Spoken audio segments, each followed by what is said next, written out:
Bienvenue dans la récré, je suis le professeur Driver et je suis avec mes élèves dissipés.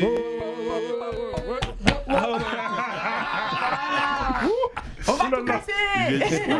J'aime ça, ça veut dire que là, il y a un gars, là, il vient d'arriver dans notre lycée. Ouais. Et apparemment, il s'est déjà bien c'est un intégré. fouteur de bordel. Il a un passif. Son dossier, il est pas clair. C'est ça, il est pas clair. Il a fait énormément de choses, il est là depuis un moment et moi je l'ai connu, il naviguait entre le rap et le reggae dancehall. Je l'ai connu autour d'un groupe qu'on oublie souvent de citer, mais qui s'appelle Mafia Tressé. Il a fait des belles choses dans ce rap français. Ensuite, je l'ai vu s'envoler et se retrouver dans un autre crew, un crew de Super Saiyan. C'était le Saiyan Super Crew, avec beaucoup de succès. Et tout ce que je peux dire, c'est qu'il y a la musique, celle que tu fais en studio, mais il y a la musique que tu partages avec le public directement, celle que tu fais en live. Et Saiyan Super Crew, je pense que je n'exagère pas quand je dis que c'est top 2. On aime bien dire top 3 ou top 5, top 2 meilleurs groupes sur scène.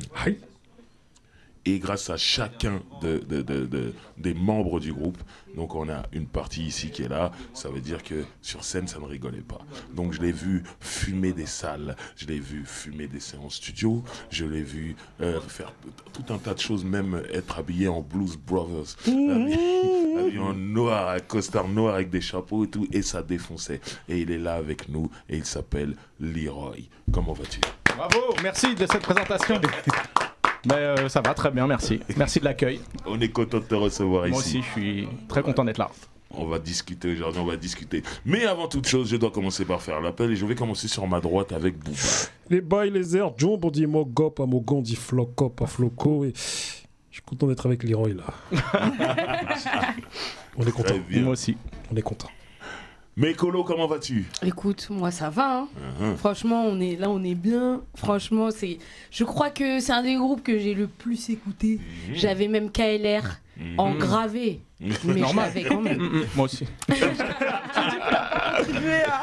écoute, c'est ma belle-sœur de l'époque qui me l'avait avec même la pochette à l'imprimante qu'elle avait découpée, mise dans le CD. Elle s'est donné du mal. Ça, c'est trop mignon. Elle s'est donné du Elle mal. s'est donné du mal. Franchement, c'est un des CD que j'ai les plus brûlés, vraiment, vraiment. Yes. Et je suis ravie. Et voilà. Et le peuple a raison, comme diraient les sages-pots. Voilà. Bonne référence. Aïcha, comment vas-tu? Ça va. J'ai juste constaté aujourd'hui que pour la première fois, le CFE a encouragé un mauvais élève. Et je suis très contente. Je suis en train de partir en vrille totalement. Qu'est-ce que ça veut dire? J'étais content. Quand elle a tapé sur la table, j'étais très content. Ouais. N'importe quoi, moi. Ouais, tu fais bien de le dire. Barberich, comment vas-tu? Moi ça va. Tu sais, je vois un artiste de l'époque où j'écoutais pas encore RMC, parce que maintenant j'écoute plus les radios rap. Ah ouais.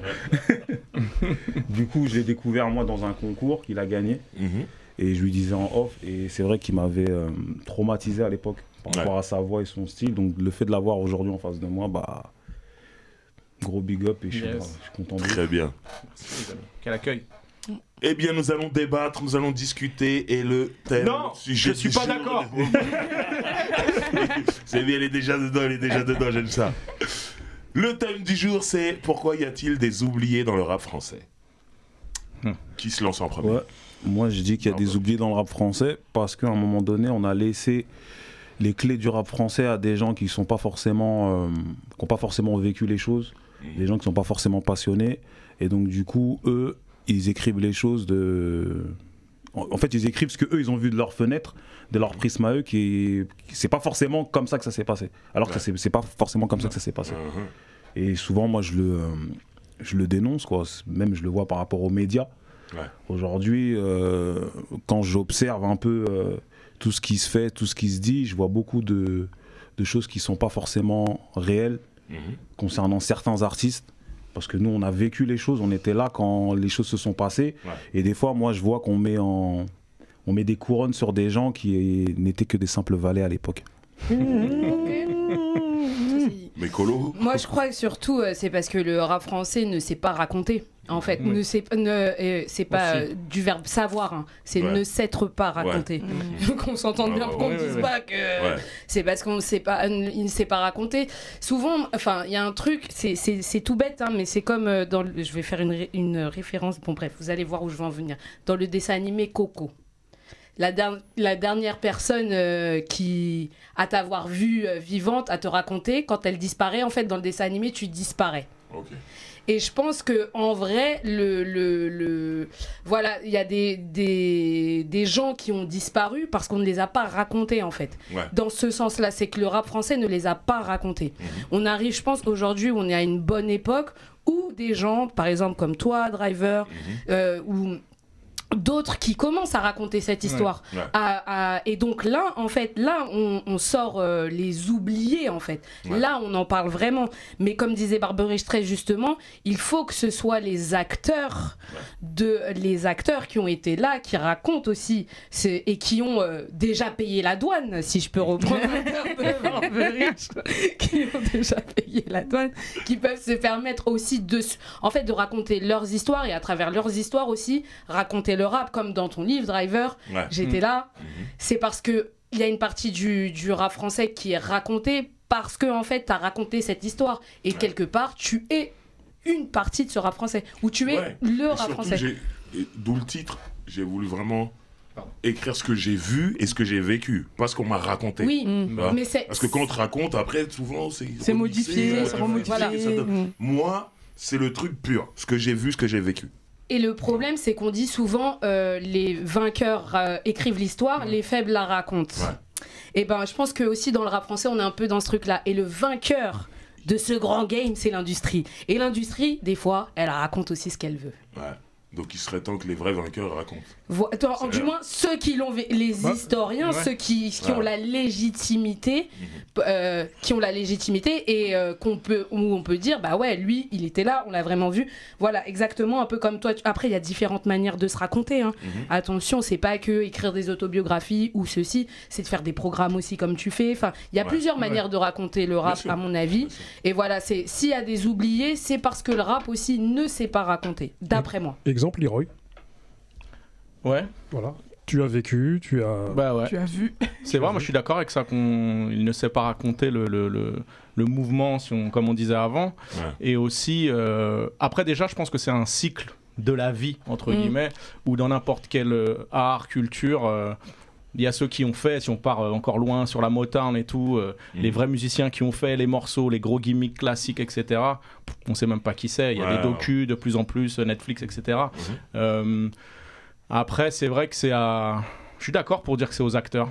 De balancer, de faire du name dropping, de faire des choses comme ça, de là, comme on est là, à raconter des gens qu'on a kiffé, des couplets ouf qui nous ont marqués, et des gens qui sont pas forcément à l'affiche encore aujourd'hui, tu vois. Et par rapport à ceux de l'industrie, c'est vrai qu'il y a eu tellement de chaises musicales et de gens qui ont déjà à l'époque pas intégré l'industrie, des gens de notre mouvement. Pour ceux qui l'ont intégré, encore une fois, là où je veux en venir, c'est qu'il y a eu des chaises musicales et maintenant c'est beaucoup des gens d'écoles de commerce et tout. Même les directeurs artistiques, c'est pas des gens qui viennent de l'artistique. Merci. C'est des vendeurs de yaourts, moi je dis. Voilà, c'est ça. Et ils sont très forts pour vendre des yaourts. Et ils ont fait des études pour, etc. Maintenant, pour raconter l'histoire et aller chercher vraiment les gens qui ont les compétences, après sans rentrer dans les détails, mais les gens qui ont fait les fondations, là il n'y a plus personne. Et c'est pour ça qu'après tout est délavé et qu'on a coupé les racines de l'arbre en fait. Il reste quelques branches, quelques feuilles, mais il n'y a pas la forêt, on la voit plus quoi. Très bien. Aïcha ? Pour rebondir et je pense appuyer le propos de Leroy, c'est que je pense, c'est mon avis, que n'importe quel mouvement, au moment où il se crée, il ne prend pas encore en compte l'aspect historique. Bien sûr. Et tout ça. Dedans, donc, on vit. En vrai, c'est vraiment, pour moi, c'était un peu normal à un moment qu'il y a des disparités et des choses qui n'ont pas été claires ou alors qui ont été modifiées. C'était trop tôt pour raconter l'histoire avant. Je ne dirais pas que c'était trop tôt. Je pense juste que quand ça s'est fait, les gens, ils n'ont pas pris en compte. Ils l'ont fait, ils se sont pas dit, ils ont pas vu jusqu'où ça aurait. Ils se sont pas dit que ça allait arriver jusque-là, je pense. Et quand ils n'y ont pas cru, c'est ça. Je dis pas que peut-être ils n'y ont pas cru, mais je pense que quand t'es dans le moment où tu le vis, c'est compliqué d'imaginer que ça aille jusque là. Ouais, mais t'avais le pendant outre-Atlantique, tu vois, très rapidement, et ça c'est peut-être aussi dans la culture américaine, mais très vite ils se sont racontés, très vite ils ont, comment dire, même mythifié ce que pouvait être le rap. Très vite, enfin tu connais, enfin il y a pas, si t'es un minimum un peu aguerri, tu sais qui c'est Kool Herc, tu sais qui, tu vois, alors qu'aujourd'hui demande à quelqu'un qui écoute du rap, est-ce que tu sais qui c'est Dynasty, même tu vois. Mais il y avait des trucs comme ça dans les années 2000, les Rap Attack et compagnie. Oui, voilà, il y avait des DVD qui racontaient le rap français. Mais après à un moment donné, on dirait qu'il y a eu un plus rien d'autre. Mais c'est ça. Et pour rebondir à ce que tu disais, même si on connaît pas, quand on veut chercher l'histoire du rock, l'histoire du hip-hop américain, on va trouver en 2 secondes, en quelques clics, même du papier, des encyclopédies, des livres que va à la Fnac. Sur le rap français, quelle est la documentation aujourd'hui que tu vas aller trouver de quelqu'un qui va te citer, tiens, lui il a fait un couplet de ouf, les mecs de Time Bomb, les mecs de la Clica, les trucs, et encore. On parlait de Mafia Tressé tout à l'heure, qui avait fait quoi, les mecs du 13e, de Ivry, Joe, etc., les mecs comme ça, tu vois. Elle est où cette substance? C'est clair. Toi, la Secret Connection, tu vois, pour ne citer que la Mafia Tressé, tu vois, pas assez cité, la mixture, tu vois, même si, mais bien sûr, tu vois, avec Kadaz et l'autre, et l'autre frère, Grand Big Up, tout seul, la brigade, tu vois, on a l'impression que... Brigadier quand même. Ouais, après le Kafir il est là, tu vois, il continue d'être actif, Fredo il est plus dans la... Là où je te rejoins, c'est qu'avec le temps, la brigade ça disparaît, on dirait que c'est en train d'être gommé, doucement, et c'est pas bon. On a l'impression que ça n'a pas existé tout ça, et c'est cette impression que j'ai. Est-ce qu'elle est cette matière, cette substance? Non, vas-y. Après, t'as vu, moi j'ai l'impression qu'on a un problème dans le rap en France avec la nostalgie. Tu vois, c'est-à-dire que moi ce que je me dis c'est que c'est pas cool d'être nostalgique. Ouais, t'as vu, c'est pas, par exemple, Moulouda, je l'aime bien, c'est notre gars, tu vois, mais je sais qu'il a dit une fois dans une émission comme quoi, enfin, je le dis avec mes mots, comme quoi être nostalgique c'est comme insulter le présent, tu vois. Donc c'est pour ça qu'il se, et j'ai l'impression que le fait d'être, le fait d'être nostalgique, à part si t'es coincé dans le passé, t'es en mode vas-y, je sais pas si tu veux pas vivre le présent, si t'as Keblo, là t'es condamné, tu peux vivre le présent. Mais avoir là c'est pas le fait de ne pas d'être nostalgique, c'est de réécrire. C'est ça en fait, parce que quand tu réécris, tu parles du passé, mais tu mens. Par exemple, là on parle de Mafia Tressé, d'accord? Mafia Tressé, on connaît le succès nous, parce qu'on l'a vécu. Mais est-ce que dans les documentaires de rap français on te parle de la Mafia Tressé? Alors qu'ils ont fait un truc, le premier album est un succès en indépendant. C'est ça. Tu vois ce que je veux dire? Et cette époque-là, les ATK, ce genre de trucs, c'est qu'on en parle. Et c'est vrai qu'ils sont jamais cités. Ils sont jamais cités. C'est-à-dire qu'aujourd'hui, tu vas prendre des mecs qui kiffent à fond le rap français, qui se nourrissent avec ce qu'on leur donne. Parce que c'est vrai que, comme tu disais tout à l'heure, où est-ce que tu vas chercher? Tu vois? Mais les trucs de Twitter, de nanana, on les cite, les Mafias Tressées? ATK, on les cite? On cite toujours les mêmes. C'est pour ça que je disais... Mais parce qu'ils les connaissent pas aussi. C'est une génération qui sont bien jeunes, ils les connaissent pas. Mais le souci, c'est que tu as des jeunes qui veulent apprendre. Ouais, exact. Tu vois? Mais ils si ont pas la donne pas, exactement, si on leur donne pas, c'est pour ça qu'on est là. Non, moi je pense pas qu'ils savent pas. Parce que des fois, quand on regarde des gens qui travaillent dans le rap ou qui délivrent des messages dans le rap, et ils te sortent des références, elles sont lointaines quand même. Non, après, donc il n'y a pas cette excuse de ils connaissent pas. Non, il y en a qui connaissent pas, clairement. Et il y en a qui veulent pas que les gens connaissent. Il y a deux cas. Mais bon. Aïcha. Non, je voulais revenir à un truc qui était assez intéressant. Elle a parlé des États-Unis. Je pense que pour le coup, on peut pas. Sur ce point-là, je pense qu'on peut vraiment pas trop comparer parce que les États-Unis, surtout les Afro-Américains, ils ont d'une certaine forme mal vécu leur déracinement par rapport à ce qu'ils ont pu être avant. Donc là, eux, genre, pour le coup, qu'ils soient proactifs sur ce point-là, c'était, on va dire, c'était en rapport directement avec ce qu'ils ont vécu. Et le rap français, les minorités, etc., c'est des choses qui sont arrivées dans le siècle dernier, en fait. Donc, sur l'échelle de l'humanité, c'est peu. Et mais je pense que justement là on est aussi dans le moment où justement c'est là que les choses doivent se passer. Tout le monde est assez conscient qu'il y a une partie de l'histoire qui a été mise sous le tapis. Bah là il faut prendre le tapis, il faut le jeter en fait. Moi ce que je crois c'est qu'il y a même, ils sont même pas cités, c'est-à-dire que je sais même pas s'il y a une volonté de les écarter ou de pas vouloir qu'on les connaisse. J'ai l'impression qu'on les cite pas et puis c'est tout. Alors non, mais parce que déjà... C'est pourquoi, et je te laisse parler mes collègues derrière, c'est pourquoi je parle de gens qui réécrivent l'histoire en ne voulant pas que certains soient cités, parce que je les rencontre en fait. je les croise et je parle avec. Et moi, j'aime bien faire le naïf des fois. Je te laisse parler, j'écoute. Et je vois où tu veux aller. Et je te jure qu'il y a des gens qui tirent la couverture de leur côté. Voilà. Ouais, bien sûr. En gros, si Mafia Tressé a fait quelque chose à cette période-là, il va pas citer Mafia Tressé parce qu'elle a fait cette chose-là, mais va dire c'est moi qui ai fait cette chose-là à la place de Mafia Tressé. Là, j'ai pris un exemple Mafia Tressé, mais ça peut marcher sur d'autres artistes et je vois ça. Aujourd'hui, on a des jeunes. T'as un ancien, il y a des jeunes qui sont là, qui veulent du savoir. T'étais pas important à l'époque. Bah, tu peux leur mentir que tu étais important, ils n'étaient pas là. Oui, mais bien sûr. Il y a énormément de gens qui font ça aujourd'hui. Et moi, ça, je suis pas d'accord avec ça. Des vas-y-lui. Des vas-y-lui. Tu sais, la Secret Connection. Tu sais, aujourd'hui, ils ont ouvert une boutique. Les mecs, ils font des concerts. Ils tournent de folie. Ils sont proactifs. Ils aident énormément de gens. Ils font des open mic dans leur magasin. Je vois des gens, ils viennent de la province. Ils montent juste pour rapper avec des gens. Les gens se rencontrent. Ils aident les jeunes du quartier aussi en termes d'écriture. Par exemple, Guy de Besbar, c'est un enfant de la scrap. Ben ouais, tu vois. Vraiment. Mais grave. Il a appris à écrire son rap avec Moclès, par exemple. Tu vois. Toi, comment tu le ressens, ça, ce truc, à un moment donné? Bah, t'as vu, moi je pense qu'à un moment donné, il y a une, comment dire, les responsables de médias aussi. Je sais qu'il y en a qui font le boulot. Raphaël Dacruz, bien sûr, ABCDR, font le boulot. Du béton au nuage, le mec il est là, bien à un moment donné, il te retranscrit toute l'histoire de. Mais toi, comment tu le vis ça, ce truc où trop peu de médias relayent l'histoire? Je sais pas, je le vis, mais je le vis pas en fait. C'est sûr que moi je sais qui était là, enfin encore une fois comme driver, je sais là où j'étais, qui j'ai vu, avec qui on a fait des trucs, etc.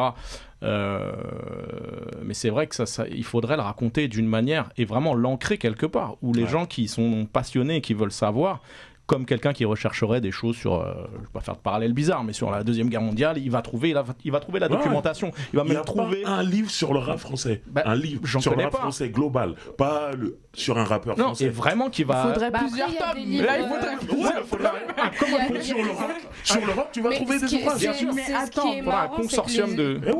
Les ouvrages sur le rap, notamment, les premiers sont venus par la sociologie en fait. Par exemple, Karim Amou. Il a les histoires. C'est quoi c'était. Bref, vous pouvez aller retrouver. Après, c'est un livre de sociaux. Moi, je veux l'histoire. Justement, les histoires. Il parle de dynastie, de tout ce et c'est un ancrage sociologique. Donc, c'est carrément scientifique. Ça te raconte l'époque, ça te raconte. Ouais, mais avec des termes, en parlant, tu vois, en parlant de déterminisme, en parlant. C'est pas ça que je veux. Ouais, mais c'est aussi un. Je veux qu'un jeune. Mais ça, le problème d'aujourd'hui aussi, on intellectualise. C'est pour ça que je dis, c'est pas ça que c'est bien que ça existe et tout. Mais moi, je veux un livre. Jusqu'à raconter l'histoire. J'ai 16 ans, j'aime le rap français aujourd'hui, je suis passionné, je veux savoir ce qui se passait avant, et voilà. Raconte-moi l'histoire, pas obligatoirement avoir le truc sociologique. Raconte-moi l'histoire. Le truc sociologique, c'est important que le livre existe, mais il faut le livre qui raconte juste l'histoire. Et on l'a pas. Mais en vrai, et là où dans les autres musiques, tu vas l'avoir. Et je suis sûr que ça intéresserait tellement de gens. Mais tellement de monde. Musicalement, le rap français, il est amputé de ouf. Aujourd'hui, à une partie du rap français, justement, on parle des oubliés, mais aujourd'hui, avec les plateformes de streaming, problème contractuel, il y a plein d'albums qui y sont pas. Et on parle de ça. Ok, d'accord, lire un livre, mais moi par exemple j'adore le rap mais à 16 ans tu m'aurais pas fait lire un bouquin même sur le rap. Moi tu m'aurais dit vas-y clique là, écoute ça, va là. Mais il y a des gens qui sont prêts à lire. Et donc du coup il faut que ça existe. J'aurais pas pu trouver Les Princes de la Ville de 113. Ça c'est mon plus grand, c'est un album que YouTube. Bien sûr. YouTube. Mais pourquoi il y a YouTube, mais je veux dire ton avis parce qu'on t'a en face de nous, par exemple le Saiyan. On est bien d'accord qu'on vous cite très peu. Alors que moi j'ai toujours entendu c'est le meilleur groupe sur scène. Ils sont marqués. Victoire de la musique. Et pourtant, il y avait tout. Ce que je veux dire, c'est qu'il y a les résultats. Il y a la qualité artistique, il y a la qualité sur scène. Il y a des hits. Et il y a les résultats, ça marche. Comment tu peux faire comme si là, j'ai pas la réponse. Ça existait. J'avoue que j'ai pas la réponse. Tu vois, quand on cherchait les thèmes, avec Booba, tout de suite on a pensé à ça. Parce qu'on s'est dit, ouais, mais attends. C'est vrai que le Saiyan, tu vois, j'avais vu un live et tout, il parlait de vous, et je dis, mais attends, mais c'est vrai que le Saiyan, ils ont marqué de fou à leur époque. Mais on n'en parle jamais. Mais est-ce que c'est pas parce qu'à un moment donné, tu as vu, on parlait des États-Unis tout à l'heure, même les anciens, Method Man, d'autres encore, tu as vu, ils génèrent encore du capital, tu vois. Et beaucoup d'anciens ici dans le rap français, bah, tu as vu, ils sont passés à autre chose. Ils font d'autres métiers. C'est-à-dire que moi, j'ai l'impression qu'on valorise plus les anciens aux États-Unis parce que derrière la scène des anciens, il y a encore du business et du capital. Et peut-être en France, les mecs sont passés à autre chose, tu vois. Ce que je veux dire, c'est quand tu racontes le hip-hop aux États-Unis, tu commences par Kool Herc. Parce que c'est Kool Herc, la base, ok. Aujourd'hui, Kool Herc, il génère quoi comme argent? Il génère pas spécialement d'argent. À un moment, il est tombé malade. Ils ont fait une caisse commune pour le mettre à l'hôpital en disant hey, lui, c'est le hip-hop, il faut l'aider. Tu vois ce que je veux dire? C'est pas un mec qui génère de l'argent, mais il est dans l'histoire. Tu peux pas regarder un documentaire qui parle du hip-hop américain où on parle pas de ce mec-là. Donc en réalité, si tu es dans l'histoire, on parle de toi. Peu importe ce que tu fais aujourd'hui, si tu rappes encore, si tu génères de l'argent, tu es dans l'histoire, on doit parler de toi. Et je le répète, Sayan, il y a tout. C'est pas un truc épisodique, il y a un vrai succès. Mais déjà, pardon, si par exemple on parle de ça, on parle de par exemple docu et tout, si on regarde machinalement, peu importe le style de musique français, est-ce qu'il y a beaucoup de documentaires en général, même sans ça, sur la musique française en général? Est-ce que la musique française elle-même se raconte autant que des artistes clos? Ouais, d'accord. C'est la France, oui, mais non, mais il y en a pas tant que ça, finalement par rapport. Moi, je trouve pas qu'il y en ait tant que ça. Mais moi, ce que je peut-être mais il y en a, je pense pas qu'il y en ait tant que ça. Moi, je pense qu'il y en a. J'aimerais. Orientez-moi. De quoi? Mais tu veux qui comme artiste quoi? Non, mais par exemple, je sais pas, un mouvement. Par exemple, est-ce que qui on pourrait les prendre? yéyés, il y a un truc sur les yéyés. Vous voulez qu'on parle de la soul française? Sur Starmania, tout ça, toute cette époque, il y a des trucs. Tous les ans, ils nous font leur truc, les années 80. Tu vois? Mais les artistes qui reviennent, les concerts, les trucs. Non, mais il y a des films. Johnny et tout. Star 80, c'est un film sur ça. Ouais, mais est-ce qu'ils veulent pas t'as vu les films français que ça se voit pas, parce que ça mettrait quand même en lumière, tu vois, le destin d'enfants d'immigrés, pour la plupart. Ouais, les médias mainstream, ouais. Mais à un moment, c'est à nous de faire les choses. Oui, bien sûr, mais je parle en termes de... Je parle de l'industrie. Tout à l'heure, tu parlais du DVD Rap Attack, ça a été fait par Chimis de la Clica. C'est nous. Le truc, il a tourné dans le milieu, super, voilà. On n'a pas besoin d'être mainstream ou quoi, il n'y a pas de souci. Et puis, je préfère même que ce soit pas mainstream. Bah oui. Parce qu'ils vont dire, enlève lui, enlève l'autre, on le connaît pas, mais plutôt lui, on le connaît. C'est sûr. On veut la vérité. Ouais, c'est sûr. Mais parce que souvent, moi je parlais, il y a toi, il y a vous, pardon, Sayan, mais des fois je parle de mecs comme Sefiu. Ouais. Parce que aussi victoire de la musique. Bien sûr. Quand il est arrivé, Game Changer. Oui, c'est vrai. Il arrive avec un style à lui. C'est vrai. Ouais. Thérapie, je crois déjà à l'époque. C'est les prods on thérapie. était dans un truc où chacun était dans son coin, dans son 9.5, dans son 9.3, dans son truc. Sefiu, c'était l'un des seuls qui pouvait aller partout. Il bougeait de ouf. À cette époque-là, moi, les gens appréciaient. Et par exemple, c'est quelqu'un, on le cite jamais. J'ai même envie de te dire, on connaît pas son histoire. Tu vois? Ouais, c'est vrai. C'est pas normal. Mais aujourd'hui, quand même. Oh, mais il a déjà raconté, c'est Non, c'est pas pareil. Quand tu sors un album, t'es en promo, tu parles juste de l'album qui est là, tu racontes pas ton parcours en vrai. Nous, on a besoin de savoir qui c'est. Mais je pense que tu vois, le fait que Leroy, tu sois là et que d'autres encore soient là, tu vois, c'est-à-dire que le passé a quand même de l'impact sur le présent. Oui, bien sûr. Parce qu'aujourd'hui, voilà, toi, tu as fait un album il y a peu, pendant le confinement avec Féfé. Dis-nous quel impact a ton passé sur ton présent aujourd'hui? Tout. Moi, j'ai appris mon métier, entre guillemets, de toutes les rencontres que j'ai faites. Tous les gens que j'ai rencontrés, avec qui j'ai collaboré, les gens qui m'ont parlé, que ce soit, la liste serait trop longue, tu vois. Et effectivement, nous, ce qu'on n'avait pas, je crois, c'était cette notion de business et tout, etc., que les jeunes ont plus que nous. Quoi d'autre à dire là-dessus? Moi, tout ce qui est dans ma tête, c'est tout ce que j'ai vécu. Et effectivement, ça, il faut le cracher, le retranscrire. Je voulais dire tout à l'heure qu'il faut peut-être faire un consortium de choses, faire à la fois des podcasts, à la fois des... effectivement, des docus, raconter l'histoire des gens. C'est ça qui est bien, le docu, c'est peut-être un peu plus dur. Les podcasts, il y en a quand même. Ça se débrouille du béton au nuage, je suis parlé. Tous les moyens doivent exister. Il y a du livre. Mais après, les documentaires, c'est peut-être... Il y en a, c'est peut-être... Mais c'est... La prod, les trucs, c'est peut-être un peu... Il y a des gens pour. Il faut le faire. Vraiment. Ouais, après, il faut se donner tout. Enfin, il faut C'est pour faire comme Netflix avec leur série sur Non, mais après, chacun fait comme il veut et tu piocheras là où tu te sens. Non, mais tu regardes après Arte, par exemple, Arte qui a fait une très bonne série, par exemple, sur les débuts du rap en France, avec NTM, Dynasty, que tu vois. Et franchement, la série, elle est super bien. Non, c'est pour ça que je dis il faut. Et après, de plus en plus. Là, tu parles d'Arte, ils ont des moyens. Ouais, c'est ça. Ça arrive. C'est faisable. Il faut des archéologues, il faudrait des gens qui se retroussent les manches et qui recoupent tous les qui viennent voir les gens comme... C'est comme ça qu'on a vu Driver à la fac de Paris 8. Merci Pascal Tessot. C'est normal. Les images d'archives, merci Pascal Tessot d'avoir... Si vous aviez des oubliés là, qu'on cite pas assez, vous diriez qui? Mais après, moi je suis d'une autre époque, les gars. Donc je suis un enfant du Dynasty sur Radio Nova. Ah ouais, non, mais là, et il y a des super-héros. Moi, c'est ces mecs-là qui m'ont donné Rico, mais comme Rico. À l'époque, des mecs, mais des gens que personne connaît. EGM, les New Generation MC. Ah ouais. Même Salia, qui est la première rappeuse à sortir un album. Mais bien sûr. On n'en parle pas, on dit rien. La première meuf qui a sorti un album en major chez Virgin, Salia. Je dois la contacter dans pas longtemps. À un moment, il faut raconter l'histoire de cette femme. Après, c'est pour ça que la récré est là aussi. C'est ce qu'on fait ici. Bien sûr. Parce que mine de rien, Bagneux, là d'où tu viens, ça a été tout à l'heure tu m'en parlais, toi. Elle vient de la cité où j'ai habité, carrément. Où Dynasty a habité. Si ma cité elle s'appelait la cité de la Pierre Plate, c'est que c'est Dynasty qui me l'a raconté, c'est que sa famille avait une petite maison qui était avant même limite que la cité soit sur pied. Cette maison ils l'ont rasée, il est resté la dalle et cette dalle on l'a appelée la Pierre Plate, donc c'est la cité de la Pierre Plate et tout. Et ça c'est encore des trucs à raconter, que les mecs d'Ayam ils venaient à notre cité, il y avait des soirées au Centre Alpha, au-dessus de la pharmacie, enfin bref.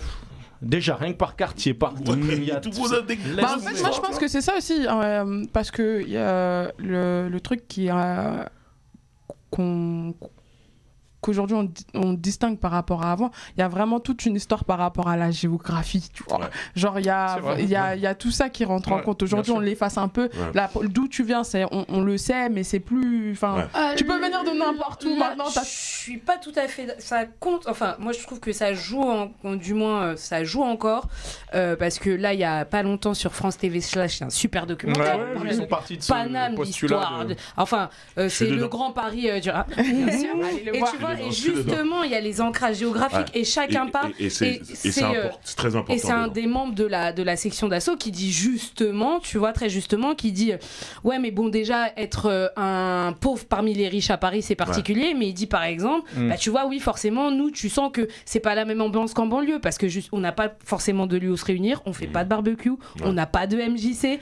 Et donc, du coup, c'est différent. Il dit quelque part, on envie les mecs de banlieue. Et après, quand tu vois par exemple le rap ancrage 93, tu sens qu'il y a une vraie et que c'est important tu vois vraiment qu'il y a une couleur, il y a un truc et ça c'est fou et c'est là où ce docu il est bien fait. Tu vois vraiment 75 Paris, 75 zones particulières. Et le Grand Paris, la banlieue, c'est encore un peu différent et tout ça. Et par contre, les gens aller voir ce truc. Je les invite, mais ils ont juste fait une petite erreur factuelle en disant oui, Medine c'est le premier avec son morceau Le Grand Paris à réunir donc des rappeurs du Grand Paris et non. C'est Sniper avec Panama All Stars. Je suis désolée. Voilà. Bien vu. Bien vu, c'est vrai. Ouais. Non, c'est vrai. Tout à l'heure, je parlais de Bagneux et je sais que Bagneux, il y a une vraie histoire. Il y avait les alliances urbaines à l'époque. Bien sûr, bien sûr. Gros festival. Bien sûr. Non, grosse histoire, Bagneux. Moi, c'est ma Madeleine de Proust. Moi, j'ai grandi là-bas. Je voyais les mecs, c'était pour moi des dinosaures, tu vois. C'était des monstres sacrés, tu vois. Il y a une vraie histoire du hip-hop. Les gens venaient à Bagneux, quoi, que ce soit pour les soirées, pour le festival, parce que c'est là-bas que ça se passait. Moi j'ai connu les New Generation MC, les premiers qui faisaient du beatbox, qui avaient le style et tout, etc. Enfin bref. Mais c'est vrai que tu as raison, pardon, excuse-moi de te couper. Parce que Bagneux, par exemple, c'est une ville où j'ai jamais été, je connais. Avant, j'ai jamais mis les pieds, mais je savais, on parle du Bagneux, il y a des rappeurs là-bas. Mais bien sûr. Il y a des villes que tu connais sans avoir mis les pieds. Il y en a Grigny, ça doit leur faire le même effet. J'ai jamais mis les pieds, mais Grigny, je connais. Il y a des villes de rap comme ça, Saint-Denis, Vitry, Orly, Sarcelles, je t'en parle même pas. Enfin voilà quoi. Parce qu'on parle des oubliés du rap français, mais dans les oubliés du rap français, il y a aussi les festivals de rap de l'époque, tu vois. Mais grave, XXL, tu vois. Bien sûr. Ouais. Et toi, qu'est-ce qui t'a poussé parce que t'as un style particulier. Qu'est-ce qui t'a amené à avoir ce style? Ou quelles sont tes influences? Mes influences, elles ont été aussi un truc dont on n'a pas parlé aussi, c'est la scène raga, dancehall de l'époque. C'était les cousins, c'est même eux qui portaient, c'est les premiers labels indépendants. Si on va chercher même les mecs comme Nutty, Ragasonic, les Sound System, à la poterne des peupliers, le Stental Passy, les trucs, les gros clash quand Nutty il avait clashé Daddy Odd, etc. C'est des trucs. C'est une mythologie pour moi, c'est comme si je te racontais l'Odyssée d'Homère. Il faudrait faire toute cette mythologie. Tu vois, la semaine dernière, on m'a envoyé un bouquin sur le reggae en France qui parle de tout ça, qui balaye toutes ces époques. Bien sûr. Donc c'est la preuve que c'est faisable. Mais bien sûr. On l'a pas en rap français, il existe en reggae. Reggae français. Bah ouais, c'est pour répondre à ta question, tout ça m'a nourri quoi. C'est tout ça qui m'a nourri. Et après après c'est très subjectif. J'aimais la technique et tout machin. Et voilà. Et après j'ai rencontré les gars du Saiyan et ça a explosé. Donc tout ça m'a nourri. J'étais un féru de rap. La première fois où j'ai entendu du rap en français, c'était les freestyles sur Radio Nova. Et là j'ai pris des claques. Je pourrais t'en réciter des lyrics tout de suite. C'est incroyable ça. Tu vois ce que je veux dire? C'est jamais sorti. Ça sortira jamais. C'est mort. C'est ouf. On t'a entendu aussi sur les freestyles de Time Bomb aussi. À l'époque, voilà. Oui, il faut militer pour Time Bomb. Mais pardon, mais envoyez un t-shirt floqué à Booba Time Bomb. Faites-lui un truc. Si quelqu'un mettez-lui un truc Time Bomb. Bouleversé ces mecs-là quand ils sont arrivés. Tu laisses tomber, t'as vu l'écurie. Enfin bref. Ils ont bouleversé tout le monde d'ailleurs. On approche de la fin de cette émission. Oui. Donc, on en fera une numéro 2. Booba. Yes. Oui, bien sûr, numéro 2. Booba, en général, c'est toi qui as le dernier mot, la conclusion. L'homme fort, Leroy, on s'est contacté sur les réseaux, j'ai vu ta tête, j'ai dit non, ça c'est des boucles légendaires ça. Instagram. On s'est parlé, puis à un moment donné, j'ai dit non, mon frère, il faut absolument que tu viennes. C'est trop important parce que voilà, t'avais partie d'un crew qui, comme il a dit, on part souvent de top 3, mais top 2. Top 2, toi-même, dans ce que t'as fait après. Avec Specta, puis avec Féfé aussi, c'est terrible, tu vois. Et KLR, c'est un classique du rap français. Franchement, Et du coup, monsieur, tu es une légende, monsieur. Merci, je prends. Tu es une légende et on se fera une partie 2 tranquille, calmement. Oui, grand plaisir. Pas de souci. Avec grand plaisir. Très bien, merci à tous, merci à toi Leroy. Merci à vous. Merci à vous de nous suivre et surtout n'hésitez pas à commenter aussi, on vous regarde et on se dit à la semaine prochaine, c'était La Récré.